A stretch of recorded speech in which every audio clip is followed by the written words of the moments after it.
இரண்டாம் உலகப் போருக்கு பிறகு ஜப்பானின் பாதுகாப்பு கொள்கையில் மிகப்பெரிய மாற்றம் நிகழவிருக்கிறது. அமெரிக்காவின் CIA போன்ற மத்திய உளவு அமைப்பை உருவாக்கும் பணியை ஜப்பான் தொடங்கியிருப்பதாக தகவல்கள் வெளியாகியுள்ளன. 80 ஆண்டுகளுக்கு பிறகு ஜப்பான் ஏன் இந்த முடிவை எடுத்துள்ளது பார்க்கலாம்.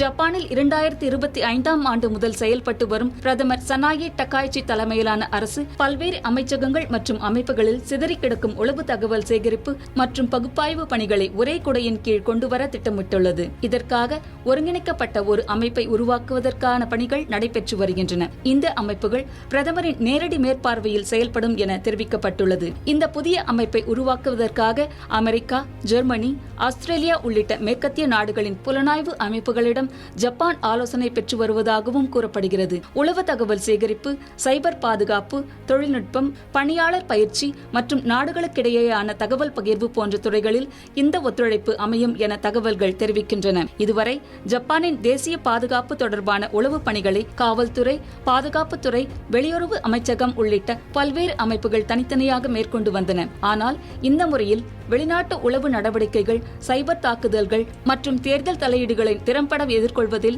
சவாலாக இருப்பதாக ஜப்பானின் பாதுகாப்பு நிபுணர்கள் நீண்ட காலமாக சுட்டிக்காட்டி வந்தனர். குறிப்பாக இந்தோ பசிபிக் பிராந்தியத்தில் சீனாவின் அதிகரித்து வரும் செல்வாக்கு, ரஷ்யாவின் உளவு நடவடிக்கைகள் மற்றும் வடகொரியாவின் ஏவுகணை, இணைய தாக்குதல் அச்சுறுத்தல்கள் ஆகியவை ஜப்பானை தனது உளவுத்துறையை மறுசீரமைக்க தூண்டியுள்ளதாக கூறப்படுகிறது. அதே சமயம் ஜப்பானின் இந்த முயற்சிக்கு அந்த நாட்டின் எதிர்க்கட்சிகள் எதிர்ப்பு தெரிவித்து வருகின்றன. குறிப்பாக எதிர்க்கட்சி நாடாளுமன்ற உறுப்பினரான மிசுஹோ ஃபுகுஷிமா இரண்டாம் உலகப் போருக்கு பிறகு ஜப்பான் தனித்துவமான உளவு அமைப்பை உருவாக்காமல் அமைதிக்கான ஜப்பானின் உறுதிப்பாட்டையும் பிரதிபலித்து வந்ததாக கூறினார். மேலும் தற்போது முன்மொழியப்பட்டுள்ள புதிய உளவு அமைப்பு தனிநபர்களின் தனியுரிமை மற்றும் உரிமைகளை மீறுவதோடு அரசின் கண்காணிப்பு நடவடிக்கைகளையும் அதிகரிக்க வழிவகுக்கும் என்று அவர் எச்சரித்திருக்கிறார். எனினும் இந்த புதிய புலனாய்வு அமைப்பு முழுமையாக செயல்பாட்டுக்கு வந்தால் இரண்டாம் உலகப் போருக்கு பிறகு ஜப்பானின் தேசிய பாதுகாப்பு கட்டமைப்பில் மிகப்பெரிய மாற்றமாக இது அமையும் என்றும் ஆசிய பசிபிக் பிராந்தியத்தின்